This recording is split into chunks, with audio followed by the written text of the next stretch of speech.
Pendant qu'il y a des gens qui jouent selon le rôle de les maîtres, toi joue selon le rôle de ton maître. Jésus marcha devant la foule pour monter à Jérusalem. Et sur le chemin, il donna une instruction à 2 de ses disciples. Allez dans le village qui est en face. Détachez et amenez-moi un anneau sur lequel personne n'est encore jamais monté. Certaines personnes traversent des tragédies dans la vie. Malgré cela, l'aide d'une personne et de Dieu leur est réservée. Je ne connais pas ta situation. Je ne sais pas là où tu te situes. La bénédiction n'a pas d'adresse. C'est pour cela que j'aime ce que la Bible me dit en Luc 19, verset 28, bien-aimé, à 44. La Bible déclare, les disciples faisaient comme Jésus les avait recommandé.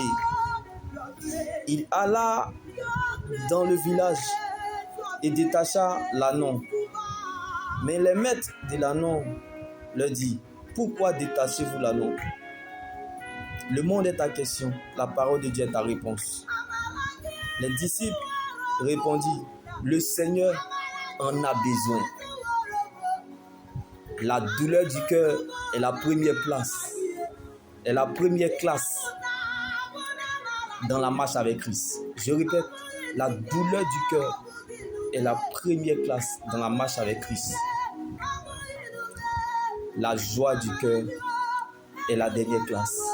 Entre la première classe et la dernière classe, bien-aimé, tu seras éprouvé. Et si tu réussis, tu deviens un cœur obéissant. Le ciel pourra compter sur toi. Et Dieu pourra te faire confiance et te donner un repos, bien-aimé, éternel. Alors que la joie du Seigneur soit ta force et ton partage. Comme les disciples bien-aimés n'ont pas abandonné. Ils sont restés dans le processus. Alors, ne quitte pas le processus. Car tu es dans le tunnel de la transformation. Comme l'ânon, bien-aimé, qui vivait dans l'incertitude, dans la confusion, la désolation. Mais le nom de Jésus a donné une touche à sa vie. Oui, bien-aimé, la Bible pouvait nous le dire. Les disciples emmenaient l'ânon à Jésus. Après avoir jeté leur manteau sur son dos, ils firent monter Jésus. À mesure qu'ils avançaient, les gens étendaient leurs vêtements sur le chemin. Déjà, ils approchaient de Jérusalem, vers la descente du mont des Oliviers. Alors toute la foule des disciples, remplis de joie, se mit à adresser à haute voix des louanges à Dieu pour tous les miracles qu'ils avaient vus. Ils disaient, béni soit le roi qui vient au nom du Seigneur. Paix dans le ciel et gloire dans les lieux très hauts. Du milieu de la foule, quelques pharisiens disent à Jésus, Maître, réponds tes disciples. Il répond, je vous le dis, si eux se taisent, les pierres crieront. Oh, ne permets à aucune circonstance de la vie d'arracher ta joie. Tu connais ton adoration. Accepte ce qui est blessé de Dieu comme l'ânon, mais refuse de perdre sa présence. Bien-aimé, ce l'ânon était dans un village incompris, dans l'inacceptable, l'incompréhension. Mais cet ânon, bien-aimé, a appris à apprécier la grâce de Dieu. Parce que ce dernier avait déjà payé le prix pour cette liberté. Dieu a fait net, comme il avait promis, un sauveur pour son peuple. Alors que la honte, l'humiliation, les complications, la frustration, le rejet nous apprennent à apprécier la grâce de Dieu. Parce que ce dernier a déjà payé le prix de cette liberté. Je ne connais pas ta situation, mais que Christ te donne son repos, comme l'histoire de cet ânon. Et que le nom de Jésus donne de la valeur à ce que tu traverses. Que le nom de Jésus donne de la valeur à ce que tu vis. Comme le nom de Jésus a donné de la valeur à David dans la vallée. Comme le nom de Jésus a donné de la valeur à Daniel dans la fosse au lion. Comme le nom de Jésus a donné de la valeur, bien-aimé, à Joseph en prison. Qu'il en soit ainsi dans ta vie. Que le nom de Jésus te donne de la valeur en toutes circonstances et en tout lieu. Car ce n'est pas les circonstances qui déterminent ta fin, mais c'est ce que tu es. Tu le deviendras. Que le nom de Jésus te donne de la valeur comme Sarah dans la douleur. Que le nom de Jésus te donne de la valeur comme Rebecca dans la tristesse. Que le nom de Jésus te donne de la valeur comme Anne dans les pleurs. Que le nom de Jésus te donne de la valeur comme Élisabeth dans la honte. Que le nom de Jésus te donne de la valeur comme Zacharie dans l'humiliation.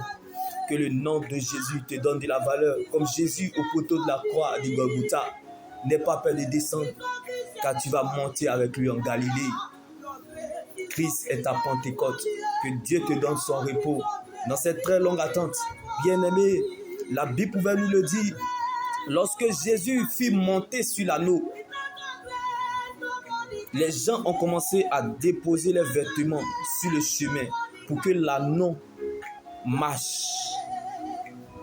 Parce que Jésus était sur l'anneau. Quand la grâce de Dieu descend dans la vie d'une personne, même les obstacles deviennent des avantages. Quelqu'un qui était dans l'anonymat est sorti dans la célébrité. C'est un nom qui était insignifiant aux yeux des humains. Il était connu de Dieu, bien-aimé, a reçu, bien-aimé, les félicitations de la foule. Je ne sais pas là où tu te situes. Dieu réserve une heure pour les mépriser.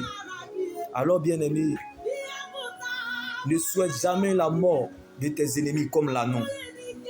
Il faut que tes ennemis vivent afin de voir Dieu te prendre, t'arranger, te positionner et t'élever. Oui, bien-aimé, comme l'histoire de cet anneau, apprenons à apprécier la grâce de Dieu malgré l'humiliation. Apprenons à apprécier la grâce de Dieu malgré nos pleurs. Car on ne commence pas la vie sans pleurer. Il y a des pleurs qui sont source des révélations parce que Dieu veut tirer sa gloire dans ton humiliation. Comme Jésus a pleuré pour le retard du réveil de Jérusalem. Jésus a pleuré Lazare par amour. Donc la douleur est un signe d'amour selon Dieu, dans le but de nous cuisiner, afin que le monde nous déguste sans modération. Comme Jésus avait prévu la résurrection de Lazare, tu retrouveras ce que tu as perdu, non pas parce que tu as raison, mais parce que tu es sa raison.